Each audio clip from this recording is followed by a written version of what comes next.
Assalamualaikum warahmatullahi wabarakatuh. Udah lama nggak live di IG, kangen nih malam-malam. Maaf ya di Bali kemalaman ini, soalnya nggak ada rencana. Cuman karena saya pikir-pikir lama nggak live di IG, ya pengen ngobrol-ngobrol aja.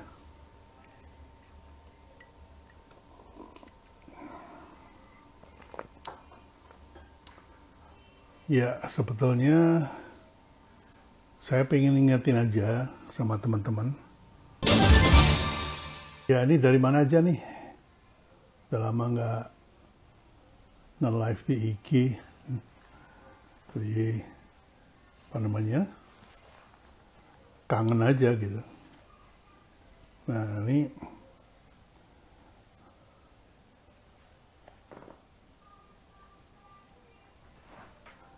ada yang dari Bali.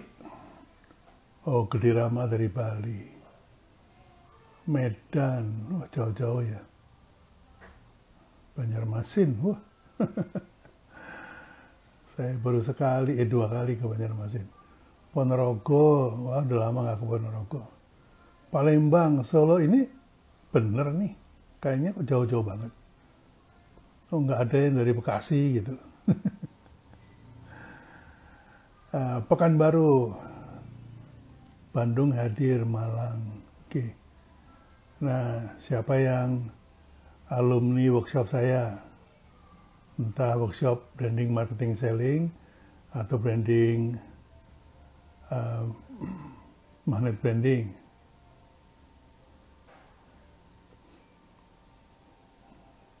ada nggak?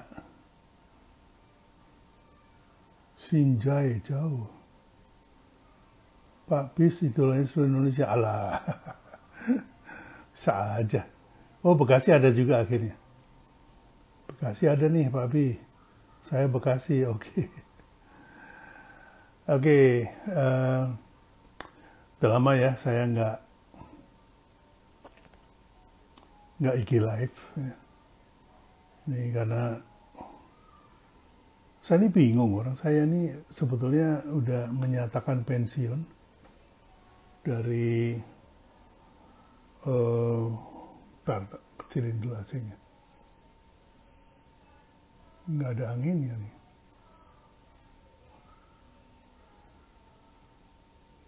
Ntar ya mas, sabar ya. Ya. Jadi, wah diganggu AC nih.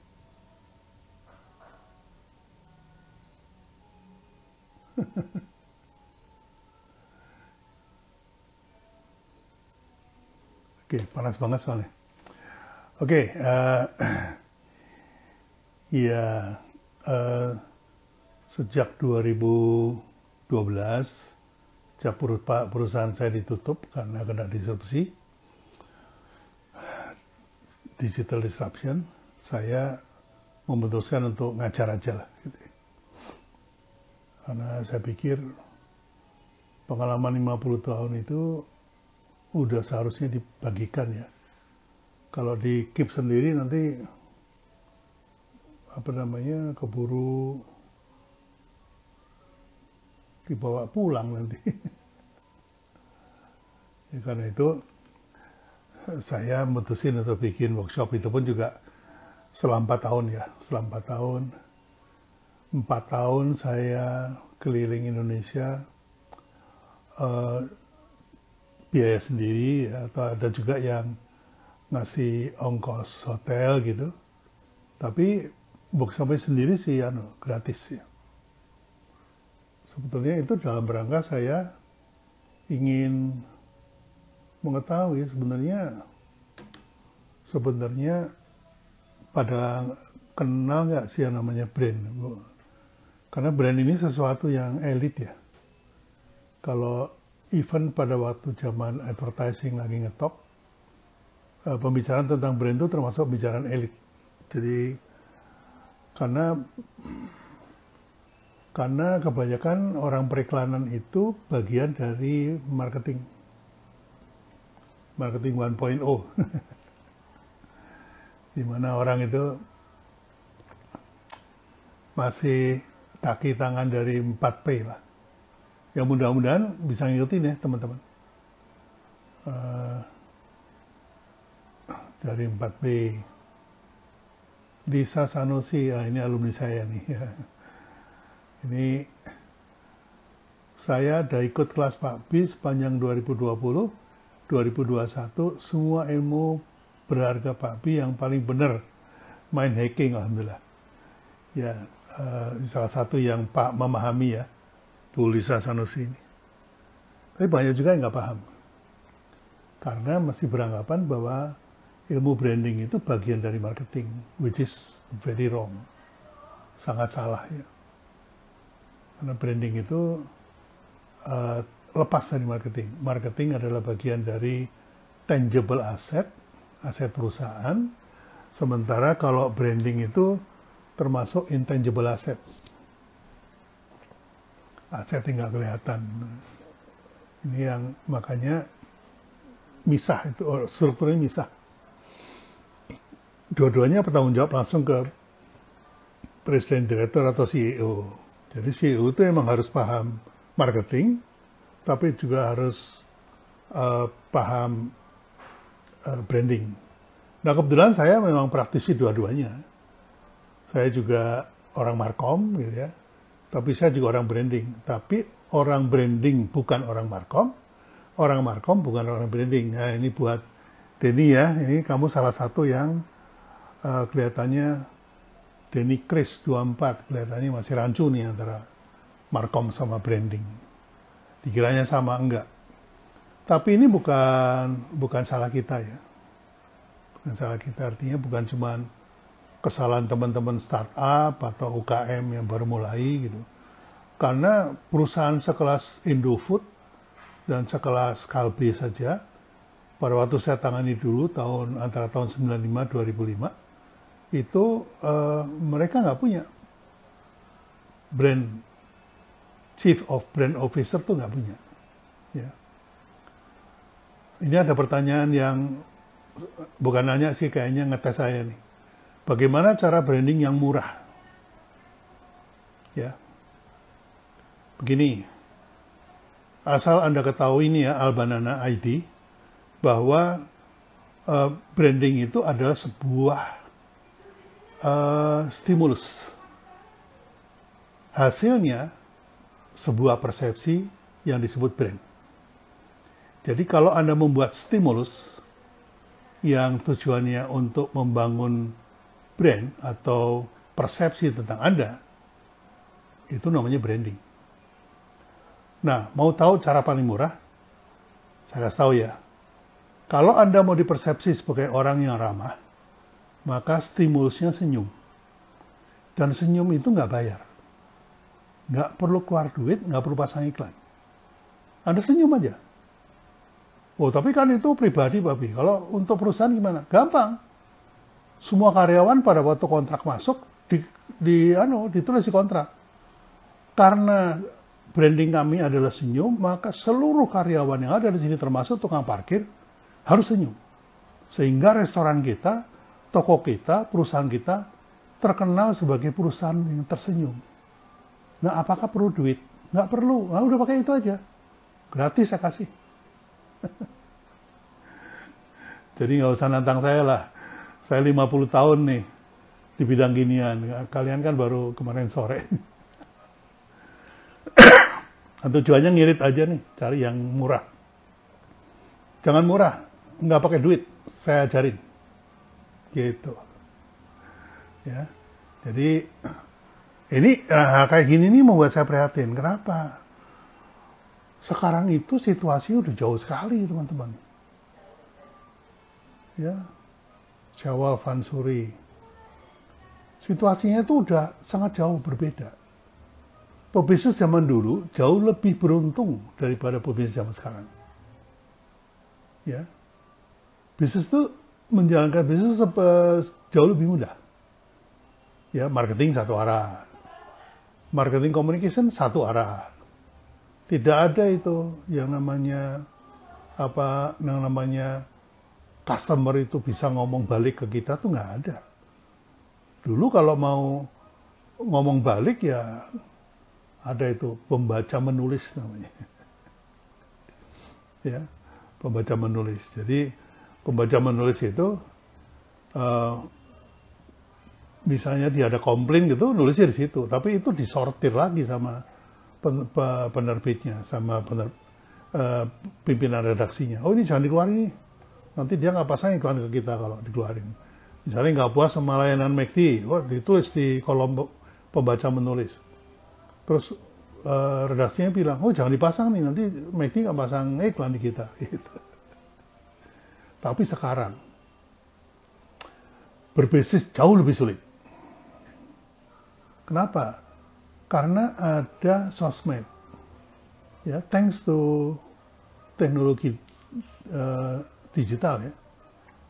Teknologi digital memungkinkan kita melakukan review, rating, sama recommendation. Jadi kalau misalnya nih Anda nih lagi ngikutin live saya nih, live IG, terus nggak kenal saya, Anda gampang kok. Siapa sih Pak B?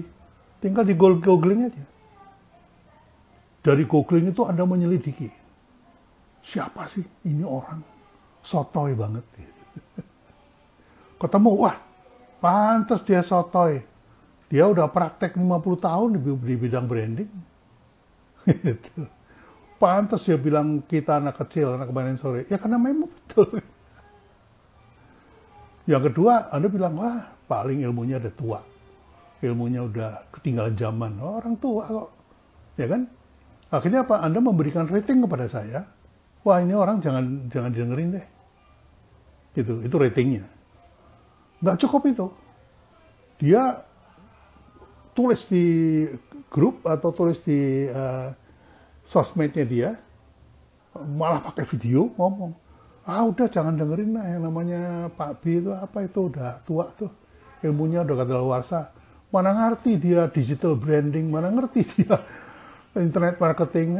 Udah mendingan sama yang muda-muda aja. Nah, itu bahayanya konsumen zaman sekarang. Ya, oleh karena itu, kalau Anda bikin iklan, ya, yang mau dipasang di Facebook atau di Instagram, hati-hati. Nanti Anda di-review. Nah, nggak cuma di-review, nanti di-rating Anda. Wah, ini produk diskonan lo nih, kalau diskon baru nih muncul dia. Ya. Nah, itu adalah keadaan zaman sekarang. Nah, ini berbeda banget nih. Nah, yang paling berbahaya adalah kita itu taunya marketing itu yang 4P. Coba di sini silakan dijawab. Ada nggak yang kenal marketing selain 4P? Silakan. Ya. Jadi tulis lagi nih. Ilmu Pak B simple tapi nancap di otak kita selamanya. Alhamdulillah. Ya, coba selain 4P yang Anda kenal marketing itu apa lagi? Ya. Oh yang 4P Pak, karena itu yang diajarkan di universitas-universitas, diajarkan oleh bos-bos saya, gitu. Bos-bos saya juga menganut itu. Nah, ini ada yang jawab 4E. Coba 4E itu apa aja? Yo. 7P. 7P itu ekstensifikasi dari 4P. Hermawan Kertajaya, maksudnya apa nih? Marketingnya Pak Hermawan.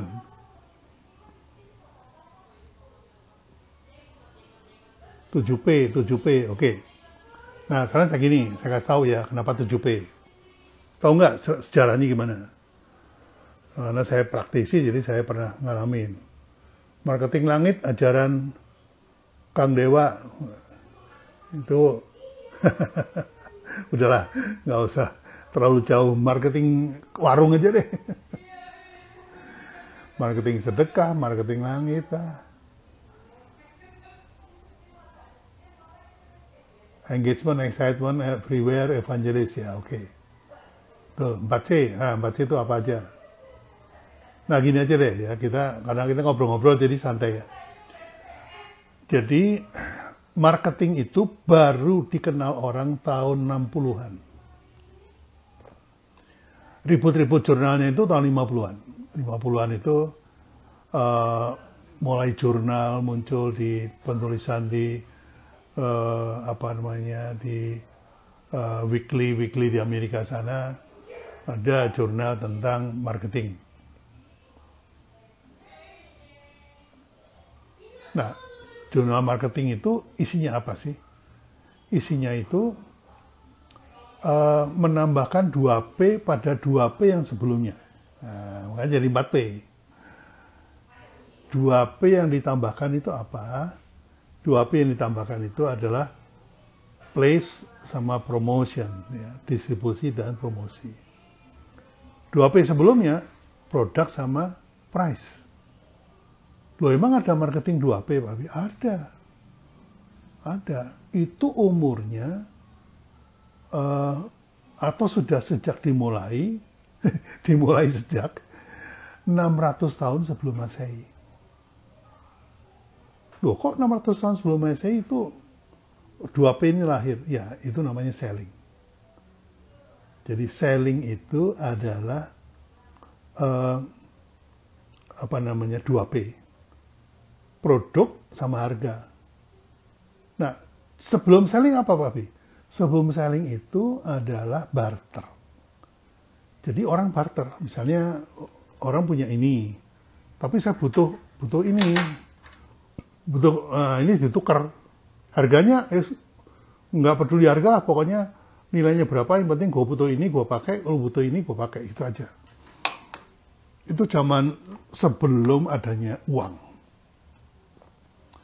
Karena barter itu tidak pernah menjamin keseimbangan, kesetaraan terhadap nilai daripada barangnya, maka diciptakanlah uang. Diciptakan uang untuk menilai dulu nih, ini harganya berapa sih?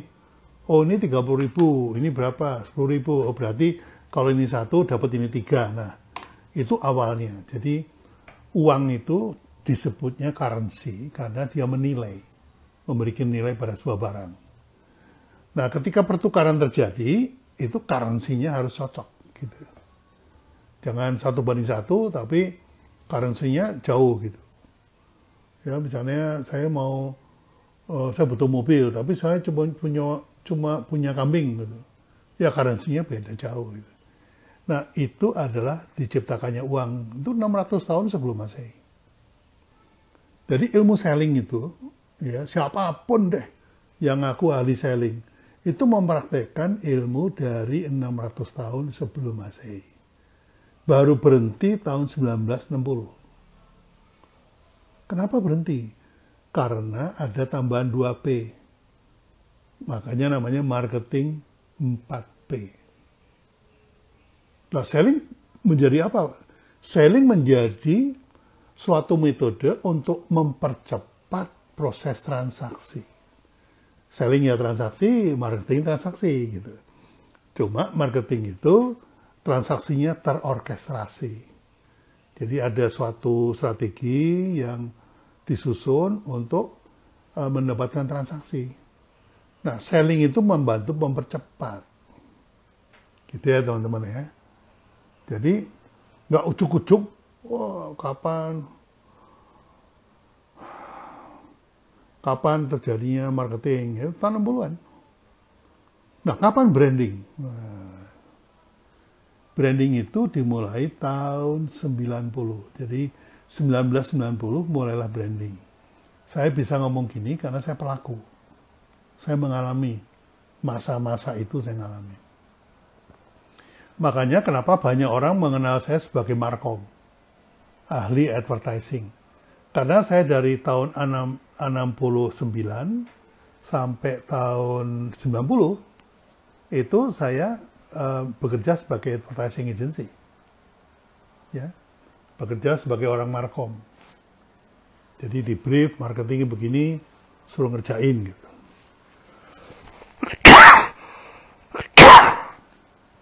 Nah, tahun 90 saya bikin perusahaan sendiri dan saya mulai mempraktekkan branding. perbedaannya apa sih antara marketing dengan branding, Pak B? Mengapa pula branding itu disebut marketing 2.0? Gitu. Karena 4P disebutnya marketing 1.0, diperbaiki tahun 90 itu dengan marketing 2.0. Yang intinya adalah sebetulnya branding. Mengapa? Karena perbedaannya begini. Dari tahun 60 sampai 90, marketing itu isinya jualan produk. Produk saya lebih bagus, produk saya terbuat dari ini, produk saya yang paling modern, produk saya. Yang fokusnya pada produk. Jualan produk. Ini adalah esentifikasi dari selling. Selling itu dari 600 tahun sebelum Masehi sampai dengan tahun 90 itu jualannya produk. Produk, harganya dimainin, naikin, turunin. Nah, kemudian ada sales promotion dan segala macam. Tapi intinya jualan produk. Nah, sejak tahun 90 itu marketing fokusnya kepada konsumennya, bukan pada produknya. Jadi barang ini dipakai oleh saya. Kalau tadinya itu barangnya ada dulu, ditawarin ke saya, sekarang terbalik nih. Sayanya ada dulu, ada kebutuhan, ada keinginan, baru dibuatin barangnya. Nah, itu perbedaan yang fundamental dari marketing 1.0 dengan 2.0. Fokusnya dirubah, dari fokus jualan produk menjadi fokus jualan konsumennya. Apa sih Pak B, fokusnya itu apa? Kok jualan konsumen itu apa? Fokusnya begini, konsumen itu dilihat, ya, kebutuhannya apa, keinginannya apa. Ya. Nah, itu yang kemudian menjadi fokus daripada pemasar tahun 90-an. Perilaku konsumen menjadi penting. Ya. Dan perilaku itu harus dicari perilaku yang sustainable. Jadi kalau Anda pesan produk gitu ya, entah ke vendor Cina, entah ke vendor Jepang, entah ke vendor Indonesia gitu, itu disesuaikan dengan kebutuhan dari konsumennya. Itu marketing tahun 90-an. Ya. Nah, supaya kebutuhannya itu dikonsumsi setiap hari, maka Anda harus kenal yang namanya habit dari orang tersebut dalam sehari. Kenapa saya bilang habit? Sebuah habit itu sesuatu yang dikerjakan, sering dikerjakan, tapi bisa absen, itu habit. Nah, habit yang tidak bisa ditinggalkan, ya, nggak bisa ditinggalkan, itu namanya ritual. Ya. Nah, ritual orang selama 24 jam itu harus dikenalin. Itu tahun 90. Jadi teman-teman praktisi tahun 90 itu fokusnya kepada bagaimana menemukan ritual yang tepat untuk produk kita. Kalau produknya itu memang dikonsumsinya tidak setiap hari, gitu ya, maka dicantolin kepada ritual harian. Gitu. Ya. Contoh, ada nih ritual tahunan, ya. Ramadan ritual tahunan, Lebaran ritual tahunan, mudik ritual tahunan, tahun baru ritual tahunan, ulang tahun ritual tahunan. Jadi ritual tahunan itu banyak. Tapi jangan ngeluh kalau produk Anda dibeli setahun sekali. Saya jualan bungkus ketupat tapi lakunya cuma setahun sekali. Lah iyalah. Habitnya, ritualnya cuma setahun sekali. Ada ritual bulanan ya, Anda cari sendirilah. Ada ritual mingguan, sholat Jumat itu ritual mingguan, karena Jumat itu cuma sekali seminggu. Nggak bisa saya bilang, saya mau Jumatan 2 kali ya minggu depan, nggak bisa. Ritualnya ya sekali seminggu aja. Jadi kalau misalnya Anda punya produk yang tidak jelas ritualnya, bisa dikaitin, dicantolin sama yang itu ada ritualnya. Jadi dikonsumsi setiap ritual itu terjadi. Contohnya, misalnya coklat itu nggak ada ritualnya. Kapan ada minum coklat? Kapan ya Pak Bi? Ya saya udah lupa nih, udah lama nggak minum coklat. Ya kalau lagi pas main ke teman disuguhin ya saya minum. Nggak ada ritualnya, nggak ada. Oke, nah bagaimana caranya coklat ini bisa memiliki ritual? Dicantolinlah dengan ritual mingguan. Ya, tagline-nya, coklat apa? Secangkir coklat sehabis sholat Jumat. Nah, maka tiba-tiba coklat Anda itu selalu dikonsumsi setiap habis Jumat. Itulah branding, teman-teman. Simple kan? Simple banget. Gak usah pakai, wah, macam-macam, positioning lah, apalah. Itu kan bahasa bakunya aja, yang penting pengertiannya. Nah, ritual harian yang bilang itu. Aji Utomo, ritual harian kopi. Orang minum kopi itu ritual harian. Makanya kenapa saya bikin Kopiko, barangnya permen, saya cantolin ke ritual harian ngopi. Ya, yaitu dengan tagline atau positioning gantinya ngopi. Permen ini nggak ada ritualnya permen. Dicantolin ke ritual harian. Begitu teman-teman. Ya. Jadi jangan asik komentar nih di ini dulu apa? Dipahamin dulu ya. Jangan keburu nanya. Itu artinya apa? Anda tidak mendengarkan saya karena ketika saya ngomong Anda menyiapkan pertanyaan. Anda nggak belajar. Dengerin aja dulu. Ya. Ini ilmu mahal loh ini. Saya ngajar di workshop saya ini. Bayarnya jutaan gitu. Ya, karena saya lagi kesambet aja nih, makanya saya ngomong gini. Ya teman-teman ya.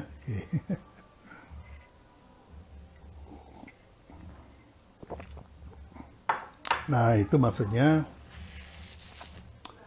mengapa kita harus tahu petanya. Jadi, saya kan pemula Pak Bi. Terus saya pebisnis pemula. Terus ya saya mau belajar sama Pak Bi. Boleh?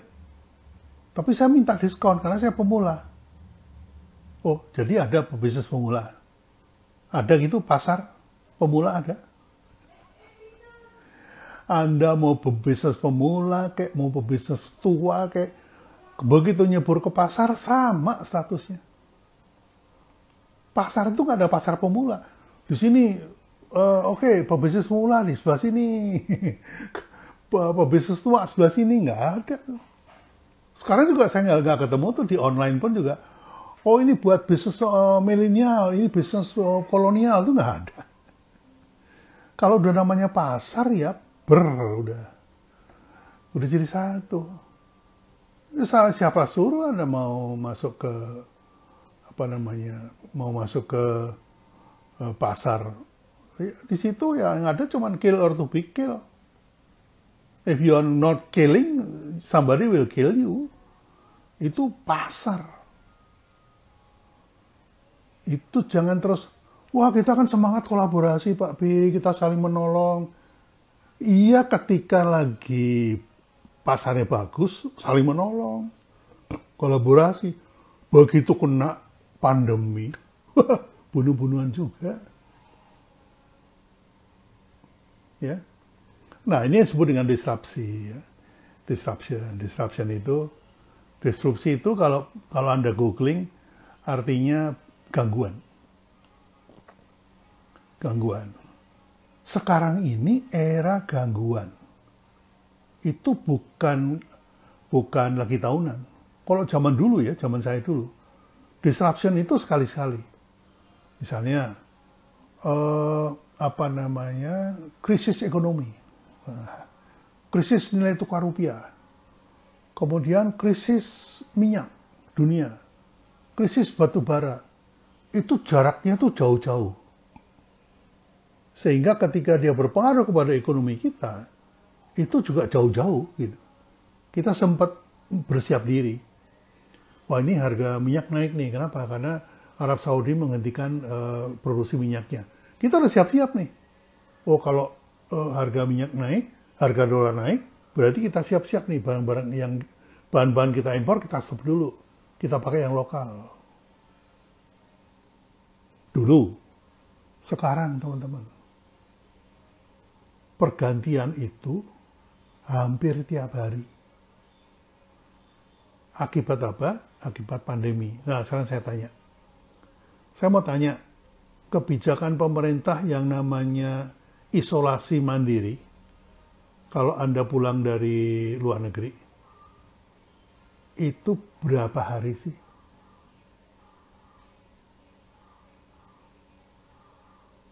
Nggak ada yang pasti. Kalau Anda lagi untung, begitu datang, imigrasi bilang, kamu diisolasi 5 hari. Sejam kemudian, kamu isolasinya 14 hari. Loh, kenapa? Lagi naik. Selesai. Today, we are living in a disruption time. Rapid disruption. Bukan cuma disruption. Rapid disruption. Setiap jam berganti. Nanti nih kebijakan restoran nih. Boleh buka sampai jam 9. Boleh buka sampai jam 10. Besoknya udah. Hanya boleh buka sampai jam 8. Lah kan buka tutup memang kayak celana kolor. Buka tutup. Nah, ini teman-teman, ini yang saya prihatin sebenarnya. Jadi saya ingin mengingatkan teman-teman ya. Saya ingin mengingatkan teman-teman bahwa kita itu sudah berada di zaman kayak gini. Jadi marketingnya jangan pakai marketing 4P.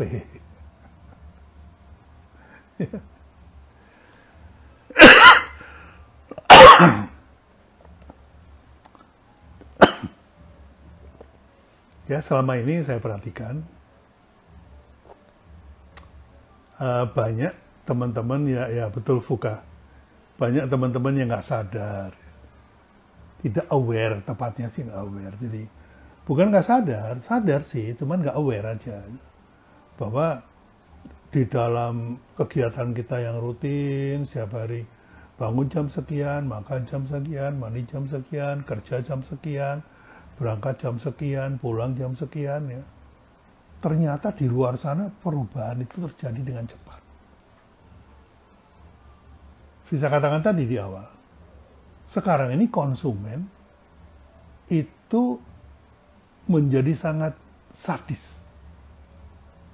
Ya, saya bilang tadi kan, dia bisa mereview, dia bisa merating, dan dia bisa merekomendasikan. Ini. Jadi, kita nggak pernah sadar yang terjadi itu, produk saya ini mati karena dibantai oleh konsumen saya sendiri. Gitu. Ya. Jadi itu yang, mohon maaf ya teman-teman ya. Pertanyaan yang tidak relevan dengan apa yang saya bawakan, saya nggak jawab. Ya. Saya anggap itu satu tidak relevan, Anda tidak memahami topik. Yang kedua, itu kayak ngetes saya. Gitu. Saya nggak suka dites. Jadi mohon maaf, saya nggak akan jawab. Jadi yang saya jawab yang berkaitan sama yang lagi saya ngomongin ini. Meskipun juga ngobrol-ngobrol aja. Ya. Ya, ini udah belum 1 jam ya, oke. Tadi mulai jam berapa sih? Jam 9 kurang ya. Gitu, teman-teman ya. Nah, ini yang pada nyadar nggak masih marketingnya di businessman masih marketing 4P. Tapi 4P itu udah nggak bisa dipakai buat jualan sekarang. Produk iya, Anda boleh punya produk memang harus ya. uh, loh ini baru jam 21.13 kan? Kok bilangnya jam 21.30 gimana sih? Mulainya malah mundur. Gitu ya teman-teman ya. Jadi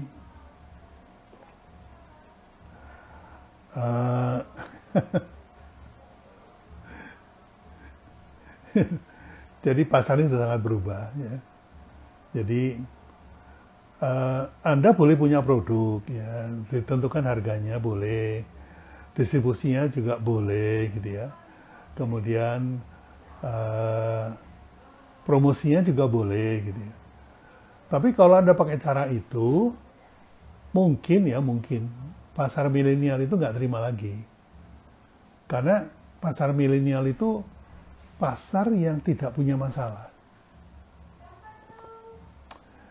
Kalau Anda tanya sama generasi X atau generasi baby boomers gitu ya, itu apa masalah Anda? Oh, dia bisa cerita semuanya bermasalah.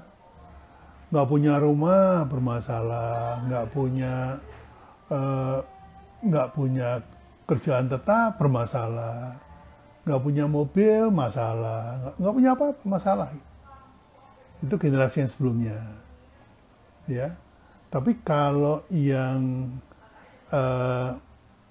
Anda tanya ke generasi milenial, jawabannya itu saya nggak punya masalah, Pak B. Ya. Oh, maksudnya kan Anda nggak punya rumah, nggak masalah, Pak B. Saya bisa kontrak, saya bisa kos. Anda kan nggak punya kerjaan tetap, nggak apa-apa, Pak B. Saya juga bisa freelance. Malah saya bebas. Saya nggak suka sama bos saya tinggalin aja. Anda nggak punya penghasilan tetap, nggak masalah. Ya, karena saya sambil kerja, saya bisa bisa jadi reseller. Oh, itu cuman semua terjadi di layar 5 inci. Ya, jadi kan nggak masalah. Anda nggak punya mobil, nggak masalah, Pak Bi. Itu sopir saya di mana-mana. Saya tinggal call dia datang. Nah, kalau Anda berpatokan bahwa produk saya ini harus menjadi solusi dari masalah konsumen, Anda akan bermasalah menghadapi konsumen zaman sekarang. Itu yang saya pengen ngomong.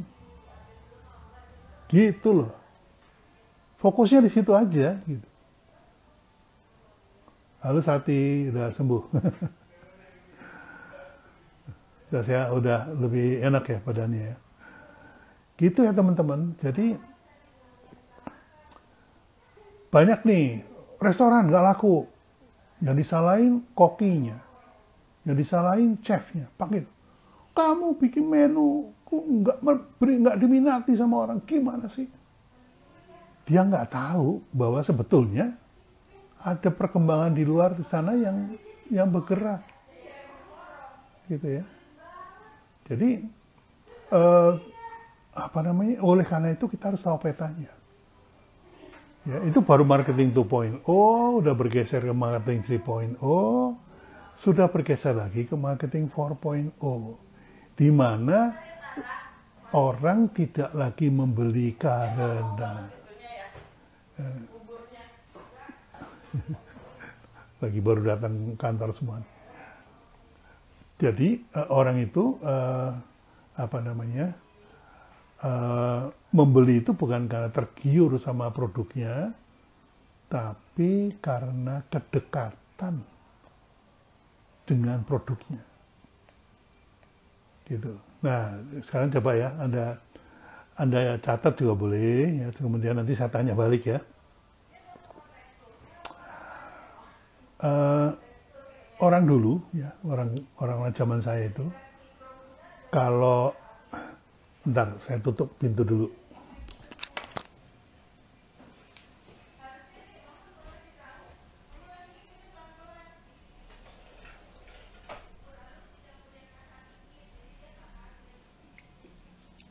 Udah lebih terkondisi. Orang-orang lama seperti saya, seperti Pak Budi, Isman, seperti Coach Fahmi gitu ya. Itu dulu kalau dikasih rekomendasi sama orang, itu syaratnya cuma satu. I will follow the recommendation from the person I know. Saya akan mengikuti rekomendasi dari orang yang saya kenal. Titik. Makanya yang namanya artis yang banyak penggemarnya itu dulu laku buat iklan. Saya pakai Gito Ruli, saya pakai Reza Altamevia, saya pakai Lydia Kando, saya pakai Jamal Mirdad, saya pakai. Itu karena kita dulu percaya bahwa orang akan mengikuti rekomendasi dari orang yang dia kenal. Nah, sekarang berubah. Berubah, teman-teman. Ya. Berubahnya apa? I will follow the recommendation from the person I know. Yes. Ditambahin sama dia. In person. Saya hanya mengikuti rekomendasi dari orang yang saya kenal secara pribadi. Nah, mati. Gue kenal lo. Kalau lu nggak kenal gue nggak akan ikutin omongan lo. Itulah follower. Jadi kalian ini kalau saya suruh belum tentu mau. Kenapa? Saya kenal Pak Bi, tapi kan Pak Bi nggak kenal saya. Ngapain gue mesti ngikut? Nah itulah kalian gitu.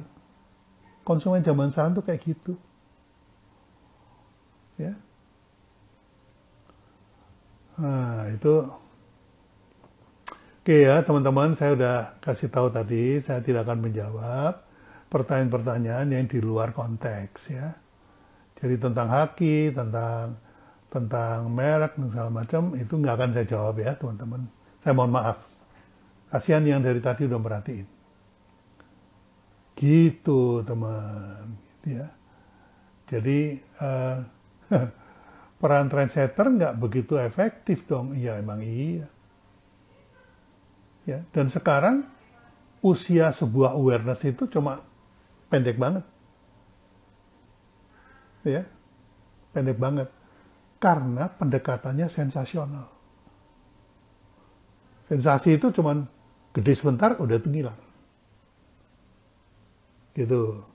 Jadi kalau saya perhatikan ya, kalau kita perhatikan sama-sama, teman-teman itu menggunakan sosmed itu kayak gitu. Padahal bisnis itu butuh sustain. Anda itu nggak mau berbisnis cuma buat sebulan, 2 bulan tuh nggak mau. Anda tuh pengennya kalau berbisnis itu bisa bertahan sampai 5 tahun minimal, 10 tahun lah. Setelah 10 tahun, saya exit deh, saya jual perusahaan saya. Nggak masalah. Cuma media zaman sekarang ini mengizinkan kita hanya untuk aware dalam waktu sebentar.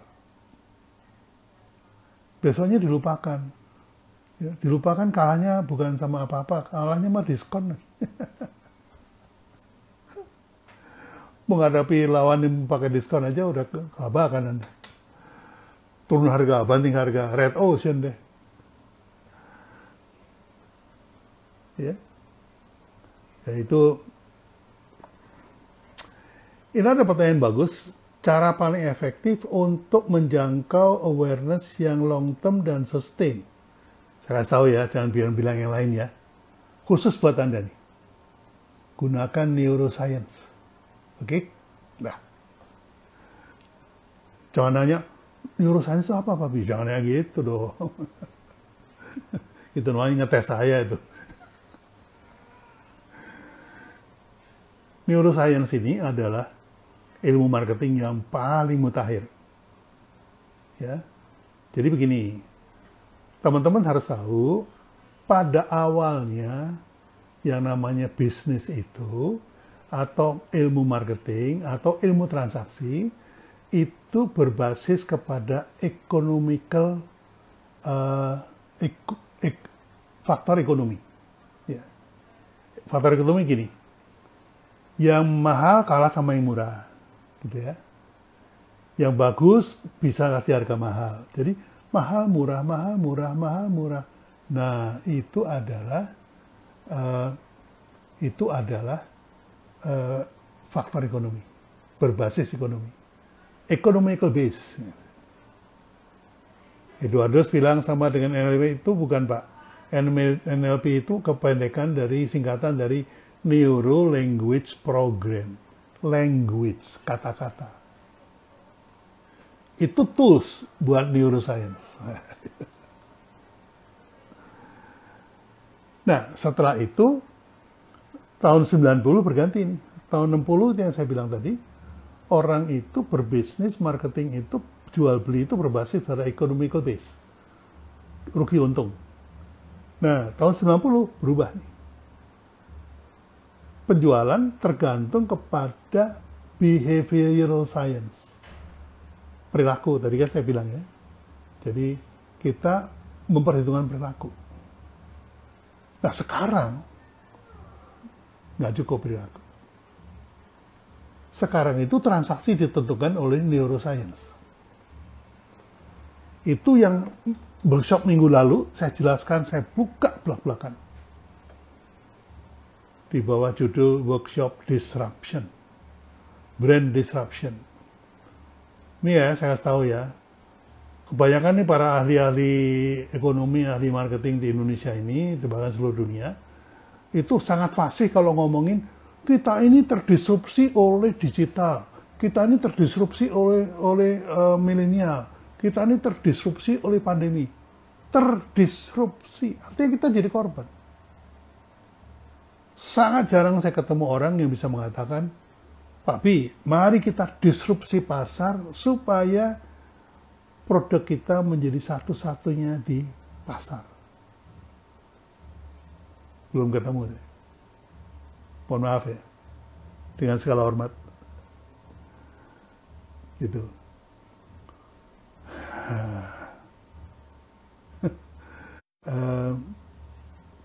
Kebanyakan pebisnis di Indonesia itu mengikuti,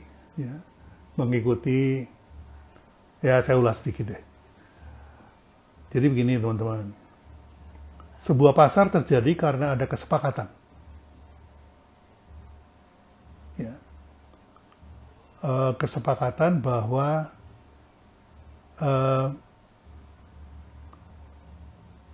minyak goreng, menyentuh minyak goreng juga saya. Minyak goreng adalah bagian daripada kebutuhan dasar manusia. Itu kesepakatan. Kesepakatan pasar gitu. Atau apalagi ya, misalnya kategori aja deh. Kategori permen dan kategori kopi itu berbeda Pak Bi. Karena ada kesepakatan di pasar yang mengatakan ini adalah permen. Sepakat. Ini adalah kopi. Ya. Nah, persyaratannya macam-macam itu, dan persyaratan itu dan kesepakatan itu belum tentu merupakan hasil duduk bersama. Seringkali tahu sama tahu aja. Ya. Nah, kalau Anda masih mengikuti kesepakatan pasar, ujung-ujungnya red ocean.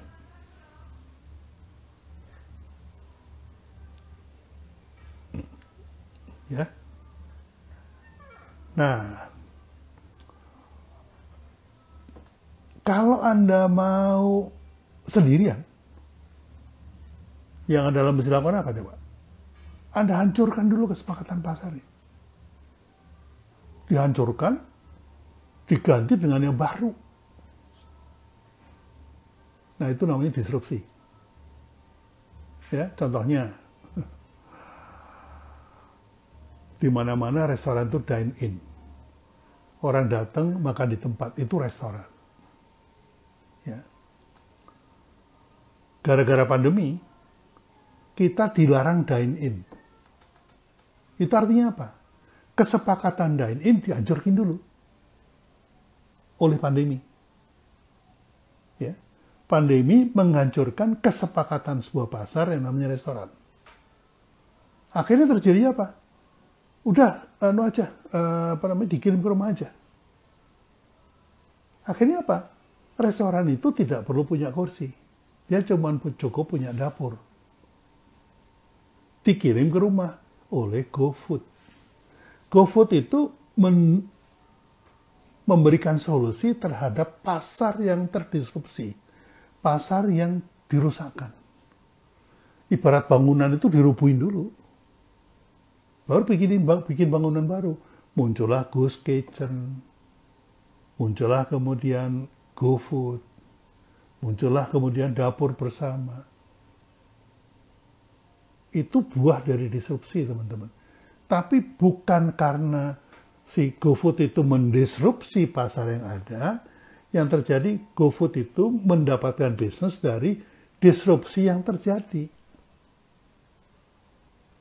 Jadi tidak merencanakan sebuah disrupsi. Nah, tokoh-tokoh yang Anda bisa baca bukunya, antara lain adalah Richard D'Aveny.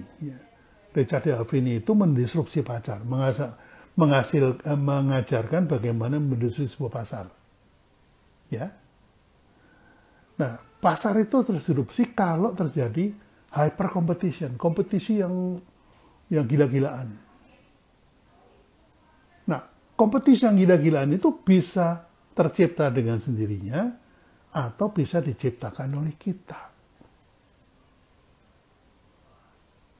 Ini jarang diajarkan oleh mentor-mentor marketing. Saya ajarin gimana cara mendisrupsi. Ini ada kok di sini alumni, Mas Sawal Fansuri juga kemarin ikut kasih tahu gimana caranya.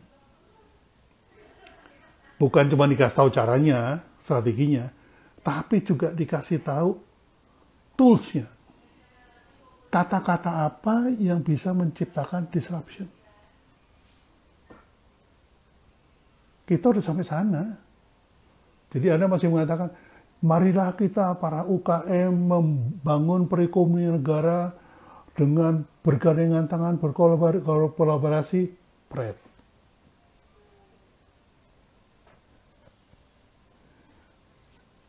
It's not a business kalau kolaborasi itu. Kooperasi. Judul bukunya Hyper Competition Recovery. Richard D'Aveny. Itu satu. Yang kedua, John Melidrew. John Melidrew itu tahun 97. Richard D'Aveny itu tahun 94. Christiansen itu 97 juga. Itu beda-beda tipis lah tiga itu. Tapi intinya merusak tatanan pasar.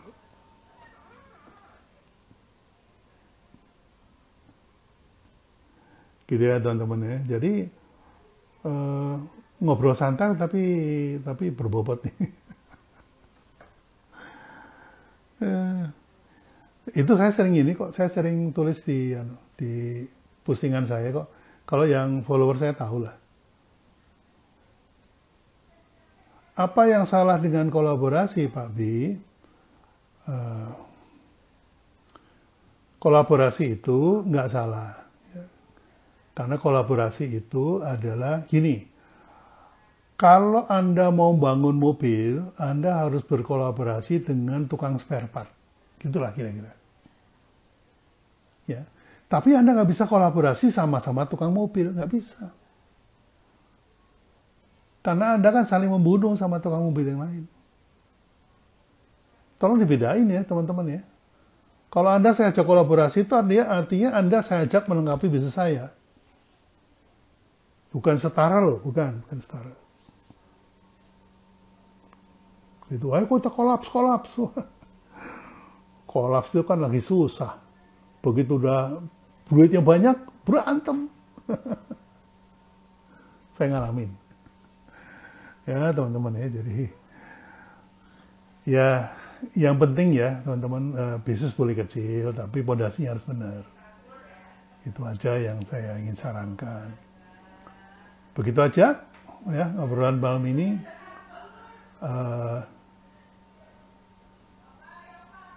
Ya kolaborasi itu saling melengkapi benar. Tapi tidak dan saling menguntungkan iya, tapi bukan bukan dengan pesaing ya.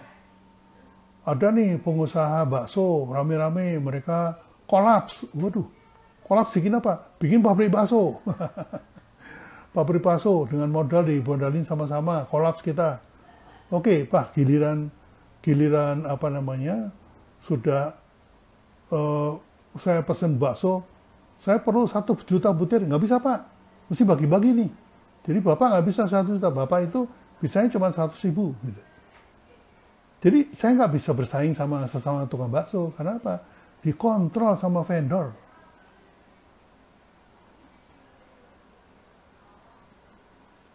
Ya, jadi jangan kolaborasi sama lawan aja udah. Karena akan saling terjadi gesekan. Ya. Gitu teman-teman. Oke, sering-sering live Pak B. Saya ini lagi sibuk banget nih. Saya nggak dibiarin pensiun nih sama teman-teman pengusaha nih. Ada UKM yang lagi naik daun juga ada. Siap jadi korporasi ada. Ada yang korporasi besar juga ada. Ada yang BUMN besar juga ada. Waduh, saya bingung. Saya bilang, saya ini pengennya istirahat, nulis buku. Ini nggak nulis-nulis nih. Nggak kelar-kelar buku saya. Jadi akhirnya ya udah saya tak bikin video banyak-banyak, udah gitu nanti ditranscribe aja supaya jadi buku gitu. Ya, terima kasih teman-teman.